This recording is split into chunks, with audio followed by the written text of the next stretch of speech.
हमने देखा कि शनिदेव ने राजा विक्रमादित्य को चुनौती दी और उनकी 7.5 आरंभ होने की घोषणा की। राजा का अभिमान शनिदेव के क्रोध का कारण बना। नमस्कार दोस्तों, एक बार फिर आपका स्वागत है पौराणिक पुराण में।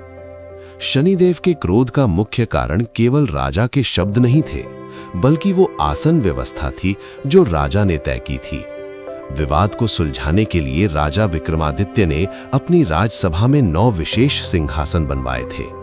उन्होंने निर्णय लिया था कि जो ग्रह जिस सिंहासन पर बैठेगा वही उसका स्थान और मान होगा। राजा ने धातुओं के मूल्य के अनुसार सिंहासनों का निर्माण कराया।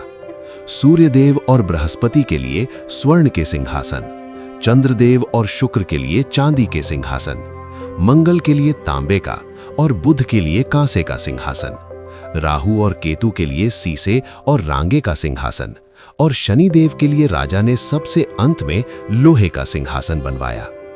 संसार की दृष्टि में सोना मूल्यवान और लोहा तुच्छ माना जाता है। राजा ने इसी क्रम में शनिदेव को सबसे अंतिम और सस्ते लोहे के आसन पर स्थान दिया। शनिदेव ने राजा की ओर उंगली उठाकर कहा, राजन, तूने धातुओं की कीमत देखकर मेरा अपमान किया है। तू भूल गया कि सोना केवल सजावट के काम आता है, लेकिन लोहा वो शक्ति है जिससे हथियार बनते हैं और युद्ध जीते जाते हैं। लोहे के बिना सोने की रक्षा नहीं हो सकती। शनिदेव ने आगे कहा, तूने मुझे लोहे का आसन देकर सबसे छोटा बताया है। अब यही लोहा तेरे पैरों की बेड़ियां बनेगा। याद रखना, जब लोहा चोट करता है तो सोना भी टूट जाता है। इस प्रकार राजा का वो न्याय ही उनकी बर्बादी का पहला अध्याय बन गया। राजा विक्रमादित्य ने जिसे सस्ता समझा, वही अब उनके लिए सबसे महंगा साबित होने वाला था। शनिदेव सभा से जा चुके हैं। अब राजा विक्रमादित्य अपने जीवन को सामान्य रूप से चलाने का प्रयास करेंगे, लेकिन कुछ ही दिनों बाद उनके राज्य में एक घोड़ों का अजीब व्यापारी आएगा। क्या विक्रमादित्य उस व्यापारी के जाल को समझ पाएंगे?